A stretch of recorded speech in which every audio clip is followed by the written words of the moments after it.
And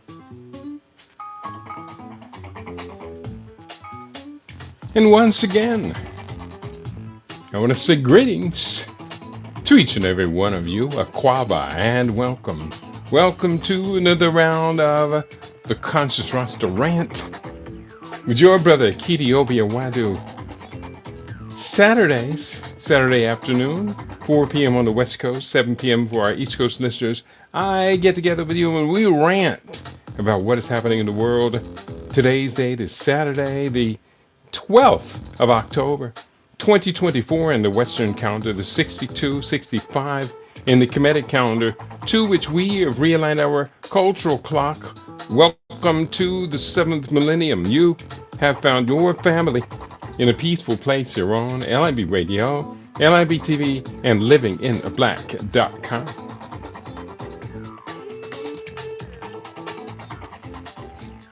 Let's get ready to rumble.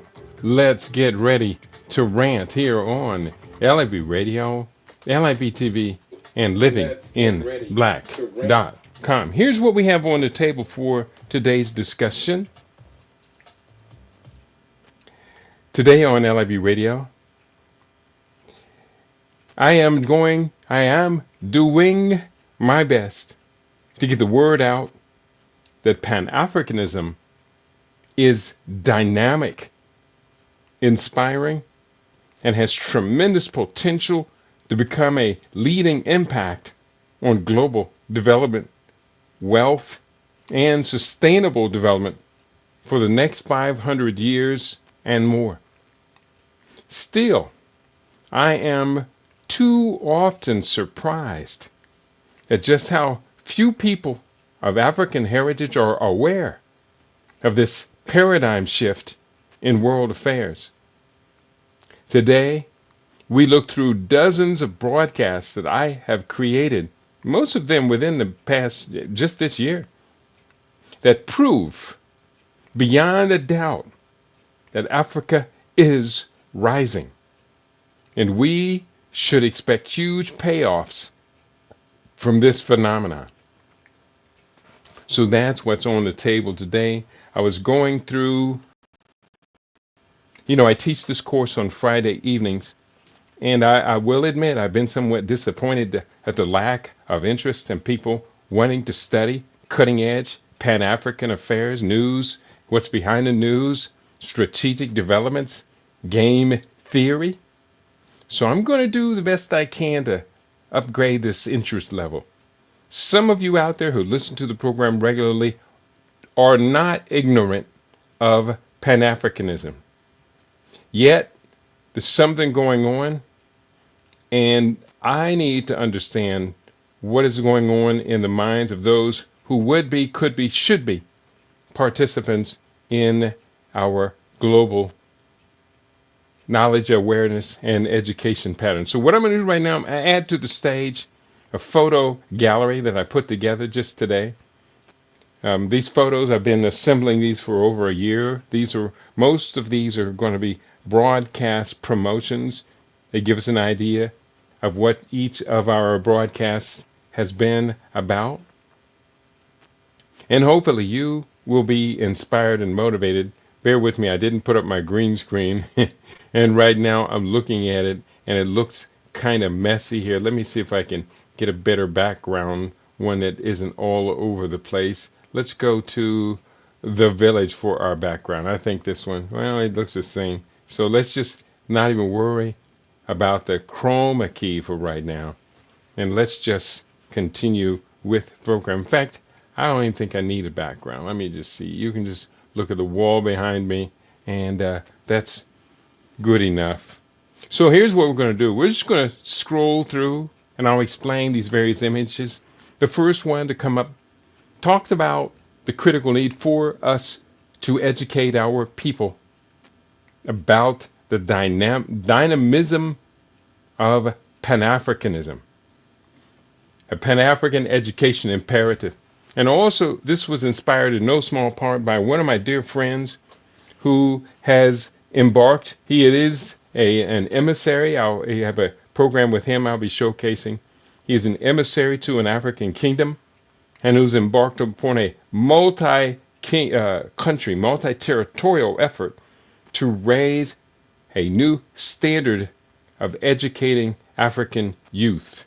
And that's what I'm doing to the best of my abilities using the vehicle of webcasting, podcasting through LIB Radio's affiliates. A Pan-African Education Imperative. Today we explore the subject of the value of diaspora contributions to educating our global family. 1.755 billion strong on this planet. People of African heritage have every kind of experience that lead to highly developed and wealthy societies. The pathway ahead will be built on cooperation and collaboration to make sure that our people are highly educated at every stage of life. Today, we have great news to share about our progress. So that is the first panel. Today I went through and put this one together. We have prioritized Africa reporting on LIB Radio, and that really became the basis of today's Conscious Rasta Rant. We have set priority, and now I'm going to do the best I can to make sure that this we that I'm talking about includes as many of you as possible. Going forward,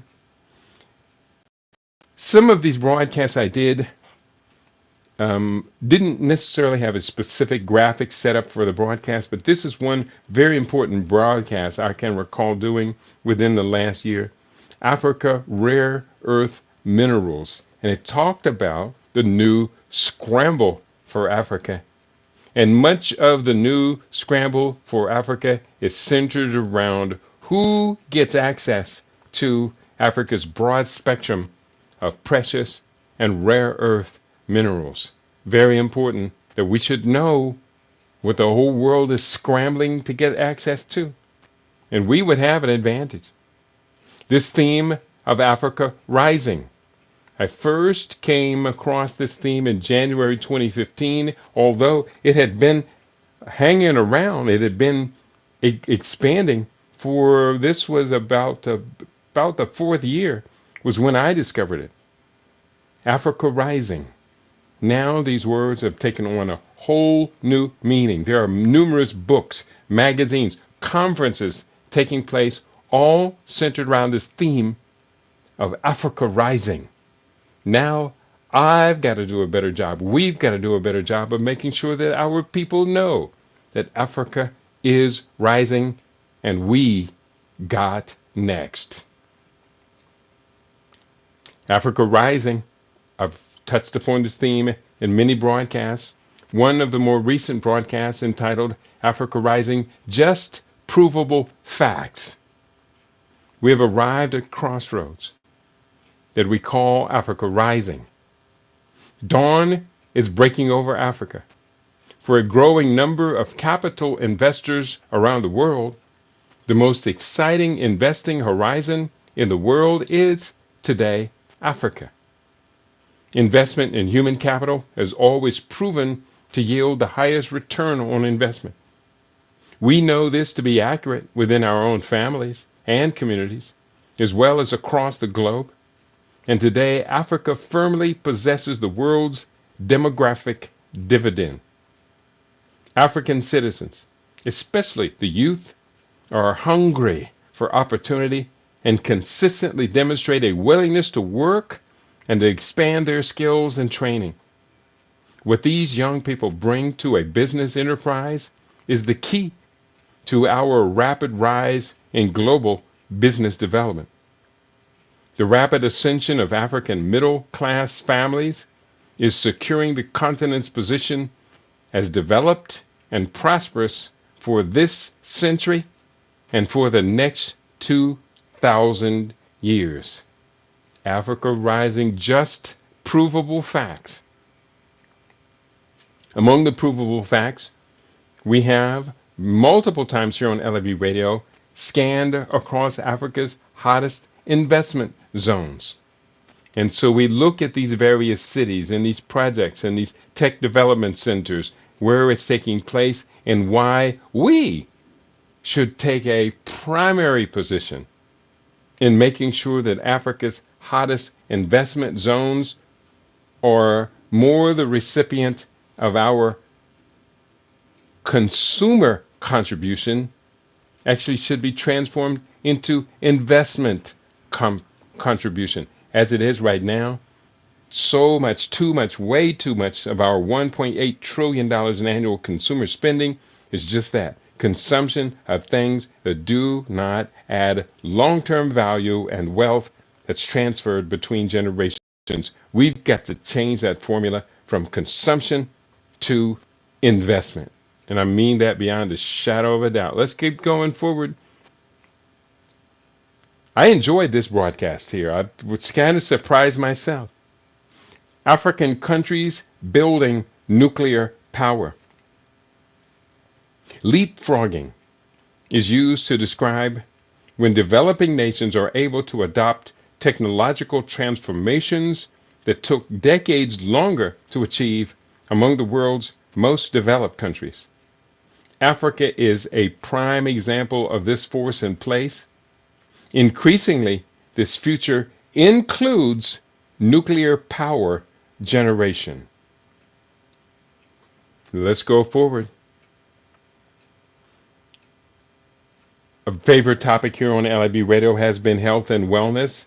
I wrote the book called The Global Wellness Future, and it talks about the expansion of wellness, tourism, healthcare investment, wellness real estate development, all kind of auxiliary services, including traditional African medicine. So this program theme was creating an African health and wellness economic future. And we are often reminded of this phrase, the future belongs to those best prepared to create that future today. Another common theme we talk about here on LIB Radio is the ongoing identity crisis. And I've done no small number of broadcasts addressing this. And this particular one, African identity crisis, is it xenophilia or xenophobia? Xenophilia, a word that means an unusual fondness for a group of people unlike yourself, while xenophobia is a fear of people unlike yourself. So in this graphic, you can see comparisons of different Africa types. We have Africans across the diaspora, and we have Africans on the continent. I think if you look closely at the image, you can tell which is which. Do we love or hate what we were born to be in the world?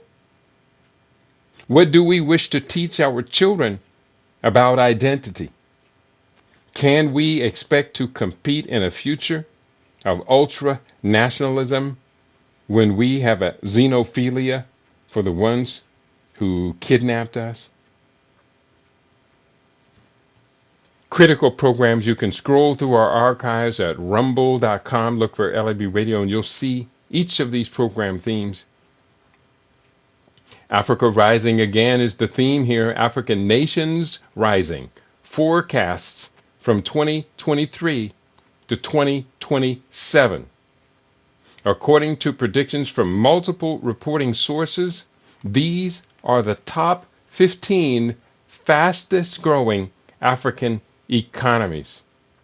Those include Libya, still recovering from its failed state status after destruction by the Western powers, Rwanda, Ethiopia, Mozambique, Cote d'Ivoire, Benin, Senegal, Tanzania, Guinea, Niger, the Gambia, Uganda, Togo, Kenya, and Mali.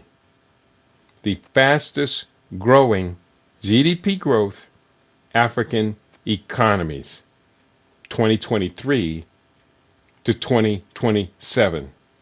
That gives you a stake in the future. We now can get ideas of where we could, would, should be investing.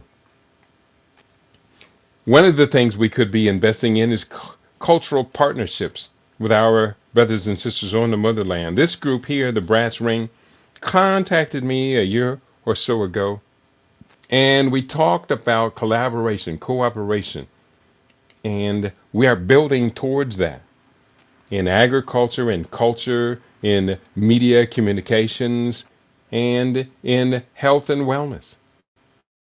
So this group, the Brass Ring, in this program we talk about African societies are rapidly transforming. Africa is rising, and there is plenty of space for we across the diaspora to get involved and engaged. Let's build a glorious future for our generations to come.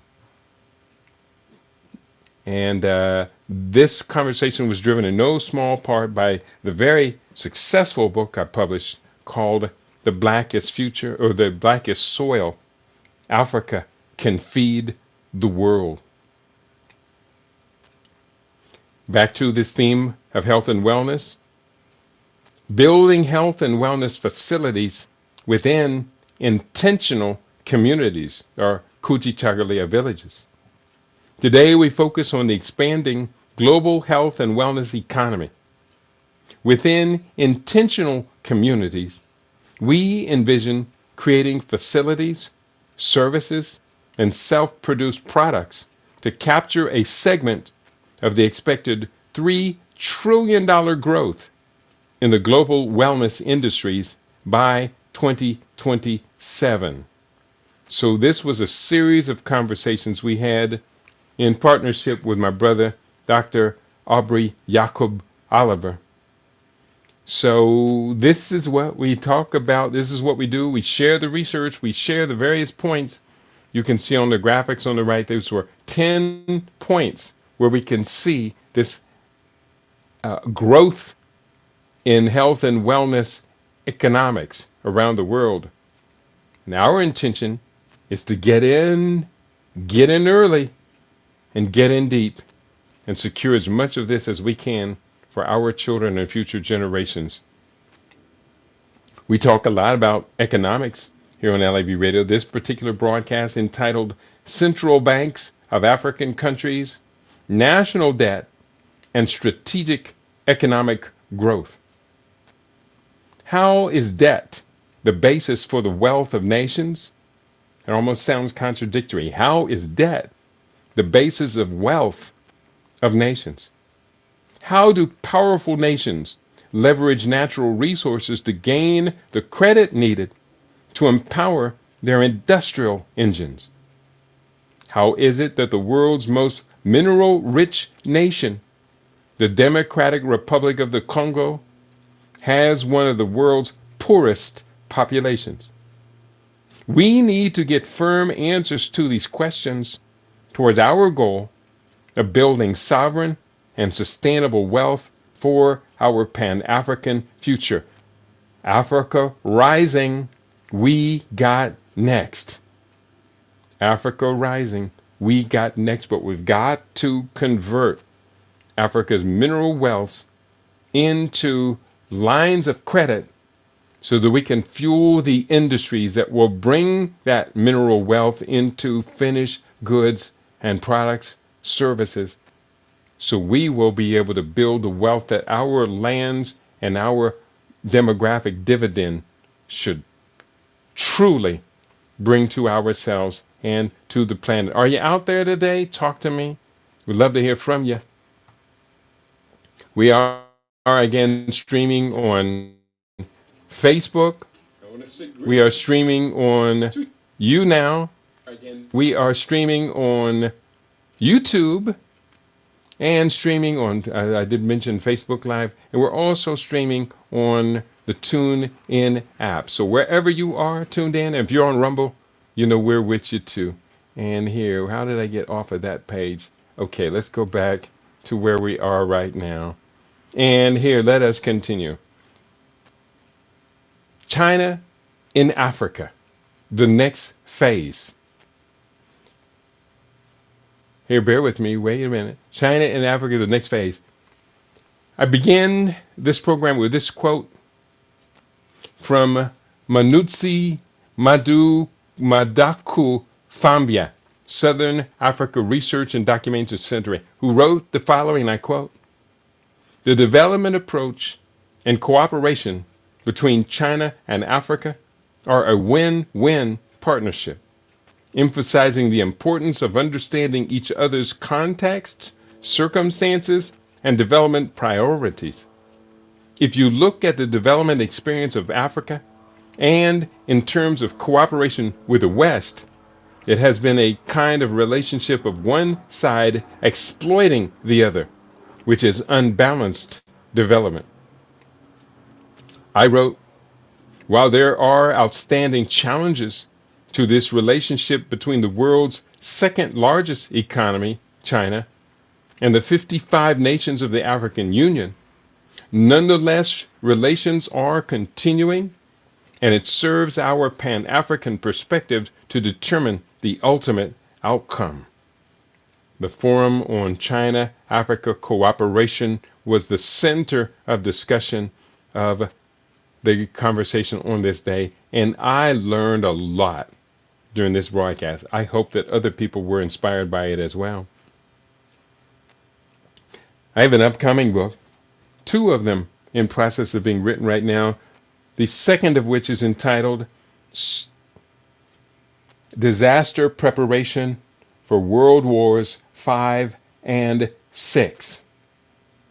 Now, we hear so much in the press talk about threats about World War III. Well, World War III has been going on since the late 1940s. World War III was a so-called Cold War.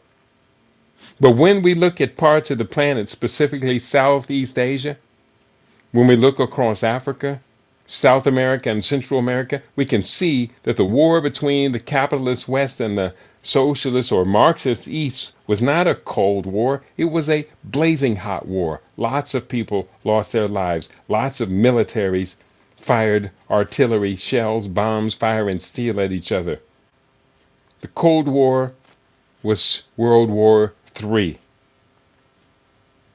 And I got to be very clear about that. So in this particular broadcast, we looked at the so-called Cold War across Africa and the many countries that were affected, which included Egypt, included Ethiopia, included Somalia, Mozambique, included South Africa, Angola, Namibia. The Cold War included fighting all across the continent, included the Democratic Republic of the Congo.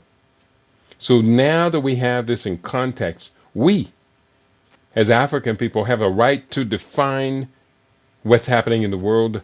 The Cold War was not a Cold War. It was a war. It was a world war between the capitalist West and the Marxist East. Going forward. And that would also include the Maoists, along with the Marxists. Another one of our favorite topics here on LIB Radio is health, and in this broadcast entitled Comparing the Western Diet to Traditional East African Diet, how the adoption of a westernized diet is impacting health in Africa. And it has been devastating that we see so many Africans now, especially the younger generations that are moving to the cities, are now adopting Western dietary styles with the hamburgers and the fried chicken and the fried French fries and fried this, fried that, junk food, hot dogs, garbage food. Meanwhile, when I travel to East Africa, I see these markets. And I see much of the food, especially when I go to places like Uganda, much of the food is organic. It's fresh. And it's diverse with lots of color and tremendous flavors. We would do best to adopt traditional African diet, and we would do best to promote and maintain the integrity of feeding our people with traditional African dietary patterns. East Africa has undeniably captured my attention. In this particular broadcast, we focus on East African communities' standard gauge railway network, a powerful investment opportunity. So everywhere we see these rail lines being built, and here are a number of lines being built from the eastern seaboard into the heart of Africa, ultimately to be able to cross the DRC, the Democratic Republic of the Congo, to meet in Luanda, which is the capital of Angola on the west coast of Africa. But from Cape Town to Cairo, from Luanda to Tanga, we are seeing the construction of these communications corridors, or these transportation corridors, that are going to ignite Africa's next level of industrial development and wealth production.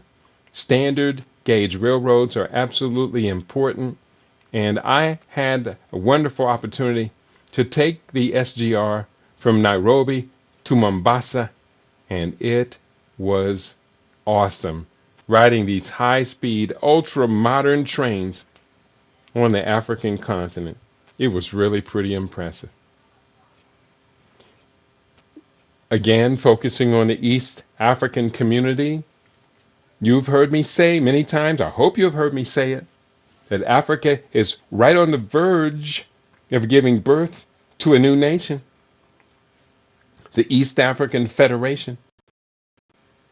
And so we've talked about that numerous times, numerous broadcasts, about the new African superpower being born, the EAC, which comprises 8 nations now, expected to expand to 10 nations by the time of the inauguration of the Federation. The 8 nations are Kenya, Tanzania, Uganda, Rwanda, Burundi, South Sudan, the Democratic Republic of the Congo, and most recently joining the EAC is Somalia.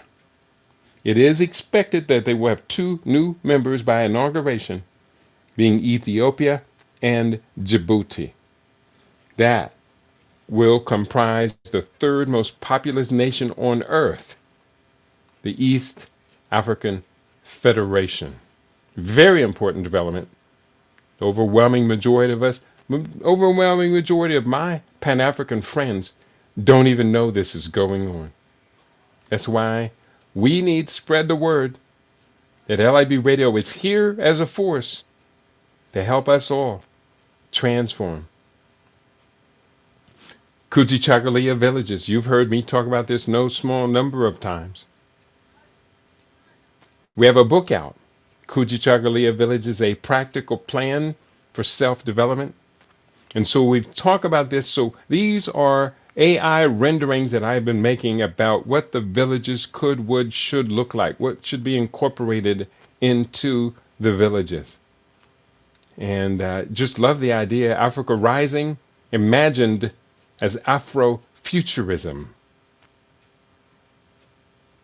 Kujichagulia villages, a recurrent theme, a practical plan for reparations here and across the diaspora. When we're talking about reparations, I like the Ken Bridges model of reparations. Let's use the wealth we already generate to repair ourselves. We don't have to beg anybody for it. We don't have to plead with anybody to give it to us. All we have to do, he said, was 2 things. Love ourselves more, love our people more, and then do for self. Ken Bridges, praise be your eternal name, O great ancestor. Ken Bridges. Power, renewable energy. Oh yeah, that is the future. It should be a future for us. So in the book Futurenomics, we talked about let's take responsibility. Let's build renewable energy grids. What if a collective of diaspora Africans joined together to build a series of renewable energy microgrids for rural villages across the motherland? And of course, these would be a key component of our sustainable development permaculture campuses that we call Kujichagulia villages. I had mentioned my wonderful friend, and he's a very dear friend. I'm very proud to know him, very proud of everything he does. His Excellency, Meredith Clayton Beale, is the senior paramount chief and global envoy for the Bokolokoi Kingdom of Southern Africa. And he's been our guest numerous times here on LIB Radio. There's a photograph of him shaking hands and welcoming the Prime Minister of Haiti in Kenya, welcoming them to Kenya. So this particular program featured my brother, and we had an in-depth conversation on Meredith Beale on Pan-African frontline issues.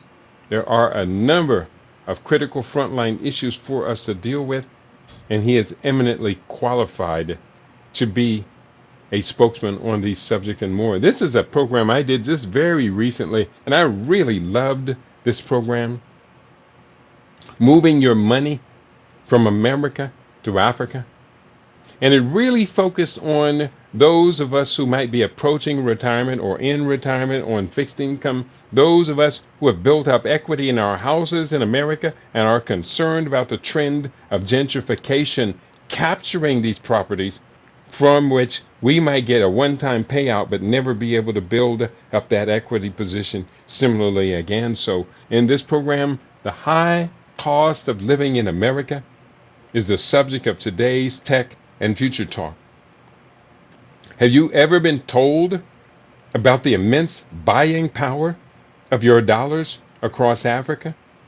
Today on LIB Radio, we look at the rapidly escalating cost of housing, the low cost in Africa, purchasing power parity, and how great returns on investment in emerging markets. Let's take some home tours as well. So we looked at these growing cities. We looked at the housing, modern housing being constructed across Africa.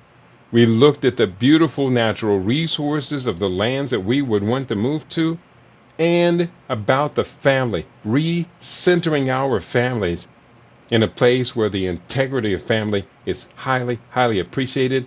And we took these magnificent home tours. You want to watch this program, Moving Your Money from America to Africa.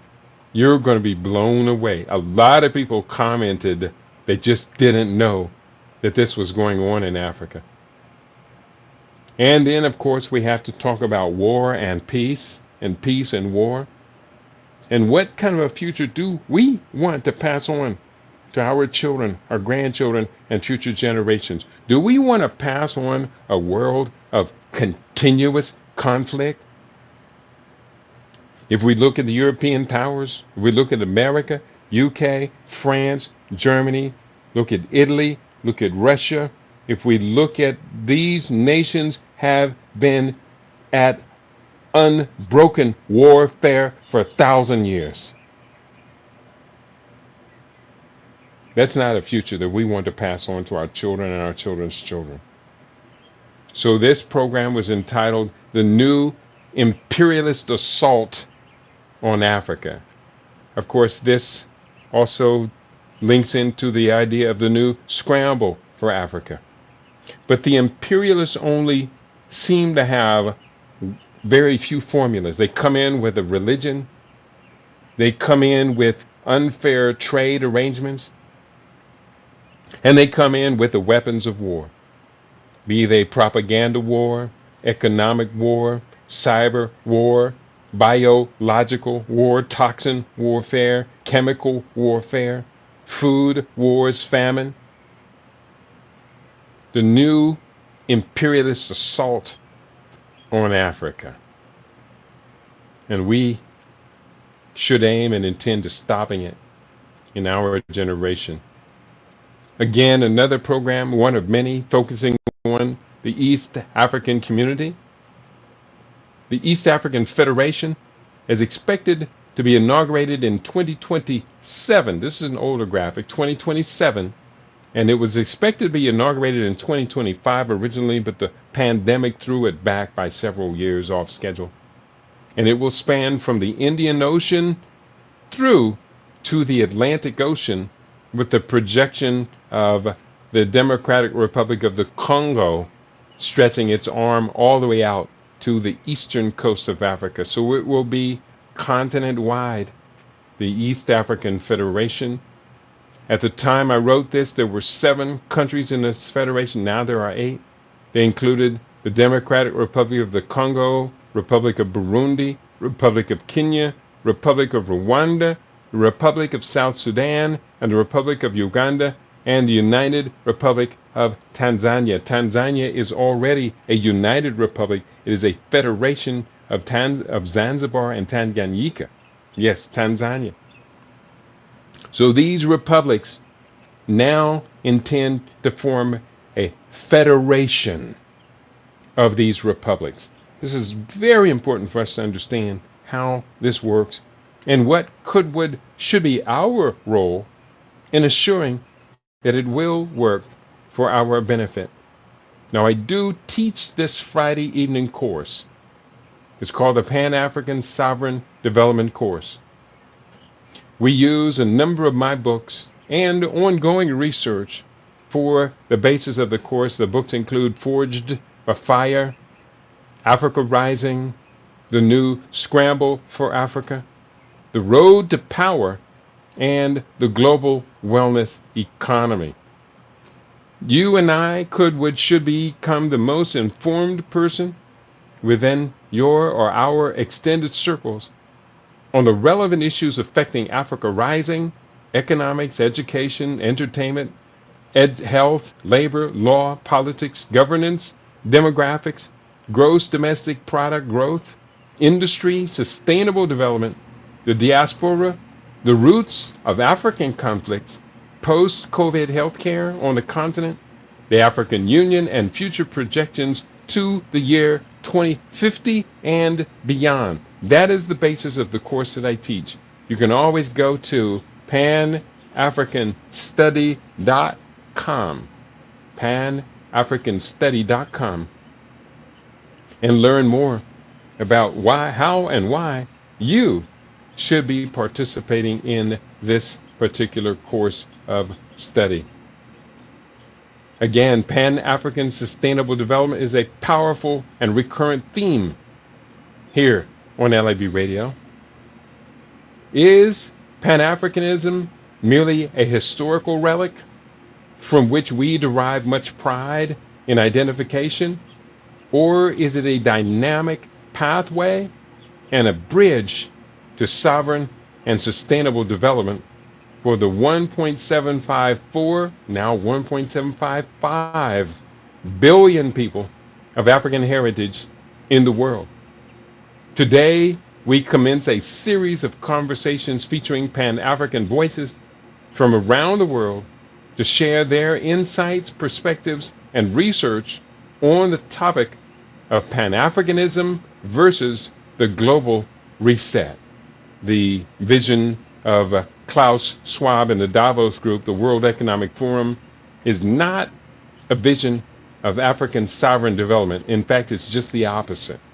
And quite simply, I am convinced that Pan-Africanists could raise a voice powerful enough to hold them back and perhaps rescue the whole world from a savage dominance by these population controllers and manipulators of global economics. There's a battle going down. It's called game theory.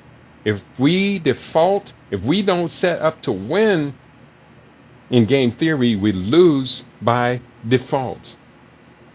Pan-Africanism, sustainable development, communications network. A lecture that I have done a few times, it's a very powerful PowerPoint presentation, is entitled The Viability of Pan-Africanism as a Competitive Global Economic and Political Force. If you have not gotten a chance to see this lecture where we talk about themes such as who will rule the world for the next 500 years, and about applied game theory, then I highly recommend please do seek out this title across our Rumble catalog. You will not be disappointed. A theme I frequently have been pushing forward: Pan-Africanism or perish. Again, that's Pan-Africanism versus the global reset, the fourth industrial revolution. Pan-Africanism or perish. And I'm doing the best I can to contrast what Pan-Africanism can deliver to us to the degenerating conditions in the urban areas of cities like Detroit, Philadelphia, New York City, Baltimore, Atlanta, Kansas City, Chicago, Houston, Liberty City, Miami, and many other places. Memphis, New Orleans. We're not thriving, people. Not in America. We're going to have to realize the writing on the wall. And like people who found themselves in Warsaw approaching the era of the Second World War, some of us are going to get out in time. Some of us will get stuck here. And unfortunately, I predict we'll become obliterated by the eugenics population control machinery. Pan-African futurist, that's who I am. I am a scientific futurist, and I am not alone. Transforming our destiny. Today, Tech and Future Talk explores the ideology of transnational cultural unity, cooperation, and mutual development to elevate Africa's global standing. This podcast features profiles of Pan-African thought leaders on how to foster regional integration, economic cooperation, and cultural exchange. From trade agreements to innovative technologies, we delve into the strategies and successes that will propel Africa toward a brighter future. Pan-African futurists transforming our destiny. Love this conversation. We also love African leadership. One of our favorites is His Excellency Paul Kagame, President of the Republic of Rwanda. And this program focused on President Paul Kagame of Rwanda, re-elected in a landslide. In the face of Western opposition, in the face of propaganda, negative propaganda, he wins in a landslide, which means we're not the only ones who love Paul Kagame. The people of Rwanda truly do love their leader. Today on LAB Radio, the latest presidential elections results from Rwanda are now official, and the incumbent, His Excellency President Paul Kagame, has been re-elected in a 99% majority landslide. And in the East African Community Nation, Rwanda is often referred to as the, quote, the Singapore of Africa, unquote, because of its safety, cleanliness, national grace, and progressive leadership. While he has often been vilified by his critics in the Western press, upon close examination, we cannot help but to greatly respect His Excellency.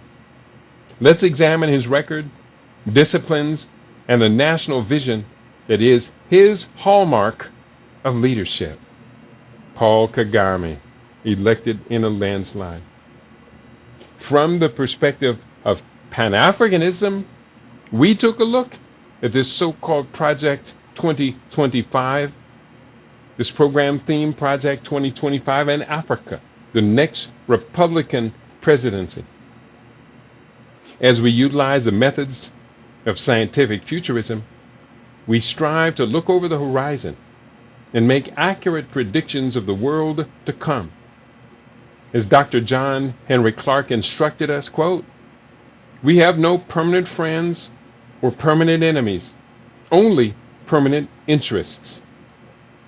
Africa is our center of gravity, our cultural and spiritual mother and father, our beating heart, no matter where we live on the face of this earth. Unquote from John Henry Clark. Project 2025 and Africa, the next Republican presidency. And don't be shocked, don't be surprised, people, if Kamala Harris doesn't make it. The Democratic Party has been treading on very, very thin ice over the last 2 years leading up to the election, which is less than 1 month away now. And recall that they did not hold a proper Democratic Party race, nominate for the nomination. They held out until it was too late to have any other candidate rise to the top.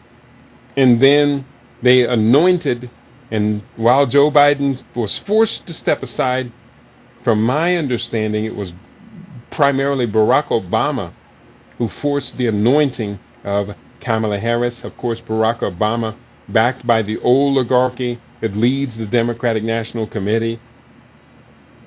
He himself anointed by them, so him pulling the strings behind the scenes to make sure that Kamala Harris, who reminded him of himself. I'm not convinced. I was not convinced by Barack Obama. I am not convinced by Kamala Harris. Do I like Donald Trump? No, I think Donald Trump is a disaster. And be honest with you, I think America earned Donald Trump by being so ugly to everyone else in the world. America earned Donald Trump as leader. Chickens coming home to roost, said Malcolm X. But some of us disagree with my position and say that Kamala Harris is a better choice than Donald Trump. I mean, a tree frog could be a better choice than Donald Trump if you're looking for real governance, but maybe real governance is not what we should be expecting from U.S. presidential elections. I'm going to get off that topic. Now, leaving Babylon. That's what this is all about. This is all about us raising the banner of the ites, the green, and the gold. Raising the banner and the idea, the value, the validity of the black family. Father, mother, the children. Leaving Babylon and moving forward to our motherland, our mother continent. I hope you have been inspired by today's conversation. Here on LAB Radio, we bring you the best Pan-African news, information awareness, research, reporting over the horizon, and doing the best we can to point out those areas where we can get the best return on investment. So on that note, I want to thank you for tuning in today. You've been tuned into your favorite. We aim to be your favorite. We are LIB Radio, LIB TV. We are livinginblack.com. I'm going to go out now and just kind of share with you a few more of these images that are put together in this particular catalog as we take you out with bumper music. If you haven't heard by now in today's conversation, if you haven't heard by now on LIB Radio that Africa is rising, we got next, then you just ain't going to get it. You're not going to get it. I do know, because people will argue with me, I do know some people that will not even think seriously about getting out, getting their families out. They are, as Gunnar Myrdal said in his 1944 book, are the ones that are planning on staying and fighting it out here. That's not going to work for me. It's not going to work for so many other people. And that's why you tune in to LIB Radio, LIB TV, and livinginblack.com. Peace and prosperity to each and every one of you.